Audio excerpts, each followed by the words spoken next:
ఏసయ్యా నువ్వు రాయేసయ్యా, నాతో మాట్లాడేసయ్యా, నన్ను తాకు, నన్ను స్పర్శించు, నాతో ముచ్చటించు, నన్ను దర్శించు.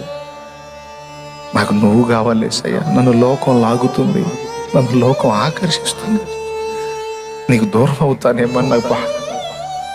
నీ సన్నిధి దూరం అయితే బతకలేను ప్రభువా. నాకు నువ్వు కావాలి, నాకు నువ్వు కావాలి. నువ్వు రాయేసి నాలో చల్లారిపోతున్న ఆత్మీయ మంటను మళ్ళీ రగిలించు తండ్రి. నాలో చల్లారిపోతున్న ఆత్మ జ్వాలను మళ్ళీ రగిలించు తండ్రి. నన్ను శక్తితో నింపు తండ్రి, నీ ప్రభావంతో నింపు తండ్రి. నేను ప్రకటించినప్పుడు నీ శక్తి అనేకుల్ని సంధించాలి. ఆత్మలు నరకానికి వెళ్ళిపోతున్నాయి తండ్రి. నా కళ్ళ ముందు ఎందరో నాశనం అవుతున్నారు తండ్రి, చూడలేకపోతున్నాను తండ్రి.